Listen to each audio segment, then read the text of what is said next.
So we are coming up to the end of April, which I absolutely cannot believe because the year is going so fast. So I thought I would do a pick my TBR for May with me. So the month of May, we've got 2 bank holidays. So I'm hoping to get some good reading in, however, not 100% sure. But I'll say this and I'll end up fucking not reading anything. So fingers crossed it's a good reading month. One non-negotiable for me is I have to read, what's it called? This Book Made Me Think of You by Libby Page. That is my book club pick, which I actually think I'm going to vlog because I think it'll be funny. Which is a bit tapped, but I think it'd be funny to vlog because I think it's going to rip my soul in two.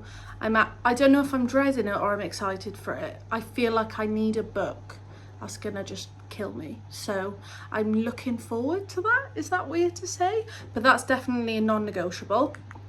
And then another, it's not really a non-negotiable, but I'm currently through reading, not ACOTAR, I've read that, A Court of Mist and Fury. I'm literally only like 60 pages in, but I want to read more of that. I might have read more by the time this video comes up. But I'm vlogging that as well, so you'll get like my thoughts and feelings. So that's probably another non-negotiable. And I might get to Wings of Ruin as well. I don't know, but that's like a potential. So I think I'm gonna say 6 books I'm gonna pick, and we'll just see how we go with that. I might be able to read more, but I don't want to give myself too much. Or should I do more? No, we'll stick with 6 and we'll see how we go from there. So with these, I do have 2 of these full. The idea I would like to do is 1 Kindle, 1 physical, so I can go between the 2, but because I have so many Kindle books, it doesn't fit in just one, so they are just completely mixed. What I have done is I've pulled out Fourth Wing because I've already read that, and I have pulled out 4 out of 5. I can't find Silver Flames, but I've pulled out ACOTAR because I'm already reading that, so I don't want to pull out like a Frost and Starlight and I'm only on Mist and Fury. So I've pulled them out because I'm already reading them anyway. So yes, we have got a good lot here. Put them in my trusty bowl. So I'm gonna pick 6. That's the idea. That's the aim, right? So let's pick. So many have just fallen out. So I've got 1. So what is it? So The Black Book by James Patterson. So I like James Patterson, so I will see what this is about. See, I don't even remember. That's how bad it is. So it says, how can you prove you're innocent when you can't remember the crime? Being a cop runs in Billy Harney's family, the son of Chicago's chiefs of detectives, whose twin sister Patty also followed in their father's footsteps. Billy would give up everything for his job, including his life. After a brutal shooting, Billy is left for dead alongside his tempestuous former partner and an ambitious assistant detective attorney, but Billy somehow survives and is charged with double murder. Billy remembers nothing about the shooting. Retracing his steps to find proof of his innocence, he discovers the existence of a little black book that he suspects contains the truth that will either set him free or confirm his worst fears. That sounds sick. It's rated 4.5 on Amazon with over 7,000 reviews, and I have read a couple of James Patterson books, so I am looking forward to that one. That I've got on physical, but it's way up there and I can't be asked to get off the floor. So that is book 1. So next book.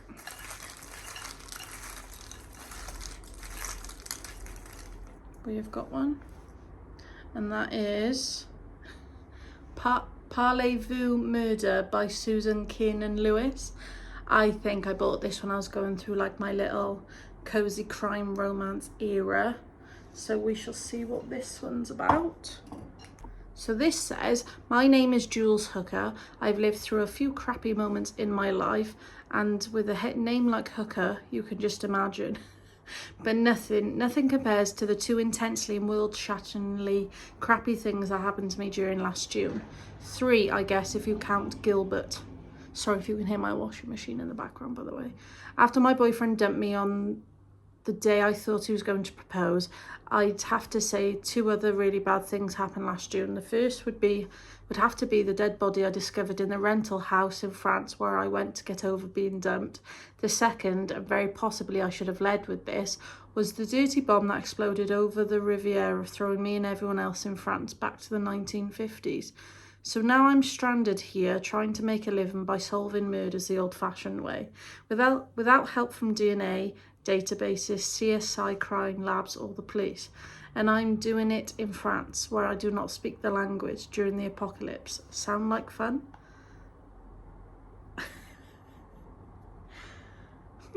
Okay, so I could love this. I could absolutely love this. I'm not 100% sure what's the... It's got four-star average rating, over 2,000 reviews.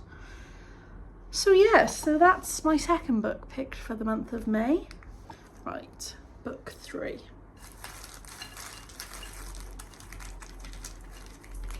Oh, they're all just falling out and I dropped one. Right, what have we got? What have we got? This is The Cut by Chris Brookmeyer. Oh, it's upside down. That's not helpful, is it? And it's still upside down. There we go. There we are. Is this a physical? Oh, see, it's bad when I don't even know if it's a physical or a Kindle. So that's book 3. So we will see what that's about now. So this says, Millie Spark can kill anyone. A special effects makeup artist. Her talent is to create realistic scenes of bloody violence. Then one day she wakes up to find her lover dead in her bed. 25 years later, her sentence for murder served. I can't talk today. Millicent is ready to give up on her broken life until she meets troubled film student and reluctant petty thief Jerry.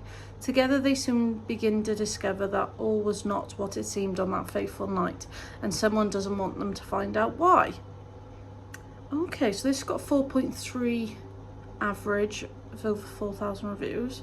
See, it's about, I don't even remember what. I think this is a Kindle book. I'm gonna have a look, but that is book 3 and it sounds quite good actually. So the 4th book I will be picking for the month of May, it's gonna be May. Sorry. Right, what have we got? Oh, this is an older one I've got. Ooh, Iron Flame. Now I'm scared because she a chunky book. She like 600 pages, and I know fucking Mist and Fury. I'm pointing there as if you can see it's on my sofa. That's also like 600 pages. Fuck, that's... Oh, we're gonna have to start that like soon. And I'm gonna read what it's about. I fucking know, but I'm gonna get myself like hyped. So obviously me reading this might be a spoiler to anyone who hasn't read Fourth Wing. My God, I don't know what's wrong with me today. So this could be a spoiler. I mean, the book's been out for ages, so in fairness, you can't be mad if you've... Yeah. Anyway, against all odds, Violet Sorrengail made it through her first year at Basgiath War College. But now the real training begins. The stakes are higher than ever, and her determination to survive won't be enough this time. When a powerful new enemy threatens everything she cares about, including the man she loves, Violet must do whatever it takes to keep their secret safe. One wrong move could have horrifying consequences, and as the web of lies spun by those in charge starts to unravel, nothing, not even the dragonfire, may be enough to save them in the end. Ooh, this sounds sick. And that'd be good, because if I enjoy that and go straight on to Onyx Storm, or like not straight on, but if I read that, I think book 4 is coming out in September. I want to say September, so that would be quite good to get the way. So that's book 4. Oh, I'm feeling a bit anxious about having to pick 2 extra books now. I know I'm reading like 2 books, that's 600 plus pages. But anyway, book number 5, here we go. What have we got? What have we got? I'm gonna pick this one. What have we got? So we've got, ooh, Death and Other Occupational Hazards by, is that Veronica DePunt. Did you see how close I had to zoom in then? So is that gonna, it's not gonna focus, is it? Oh, there we go. So this I got in a 99p Kindle deal, and I shall tell you what it's about, whether you care or not. Looking, it's still actually 99p on Kindle, just in case anyone gives a fuck. So, Death is having an existential crisis, and honestly, she needs time off. But the minute she arrives in London for a well-earned break, everything goes horribly wrong. Number 1, people insist she's a scythe? wheeled-in skeleton in a black sack. Spoiler, she's a woman who'd love a wardrobe upgrade, thanks. Life, her sanctimonious sister, blames her for, well, everything. 3, a string of murders occurs off schedule. Nothing ruins a holiday quite like an admin disaster. 4, a charming, sexy scientist shows up, and of course he's hiding something. 5, and she's stuck in a mortal body where there's a killer on the loose. But she'll be fine, right? After all, who better to investigate a murder than death herself? And what's that got? That's got a 4.2 star rating, average, with over 6. Not very many have reviewed this actually. 600 reviews. When was this published? It only published last year, but I haven't got very many reviews. But that sounds jokes. I think that'll be like a cozy. I assume a cozy cry. So yes, that's book 5. And so for the last book for this next month is going to be this one. Let me put the bowl down. We have got Tess Gerritsen, The Spy Coast. Is that gonna focus? Focus. Lovely. So this I've got on Kindle as well. Oh, we're getting through the Kindle deals. So this says, Maggie Bird is many things. A chicken farmer, a good neighbour, a seemingly average retiree living in the seaside town of Purity. She's also a darned good rifle shot, and she never talks about her past. But when an unidentified body is left on Maggie's driveway, she knows it's a calling card from all times. It's been 15 years since the failed mission that ended her career as a spy and cost her far more than her job. Skip forward the Martini Club, Maggie's silver-haired book club, in brackets to anyone who asks, and a cohort of former spies behind closed doors. With the help of her old friends and always one step ahead of the persistent local cop, Maggie might still be able to save the life she's built. It's the perfect place to retire until they find you. Okay. Oh, wow. So this has got 4.5 average rating of over 99,000 reviews. So that sounds quite good. So, yeah. So I think we've got some good choices for this month. Especially, yeah, we've got 2 bank holidays and I go away to London next weekend, which is why I'm doing this a bit earlier. So for the first weekend in May, I'm away. So knowing I could probably start some of these on my Kindle, I am very excited. So yes, that is my TBR for the month of May. So thank you for watching.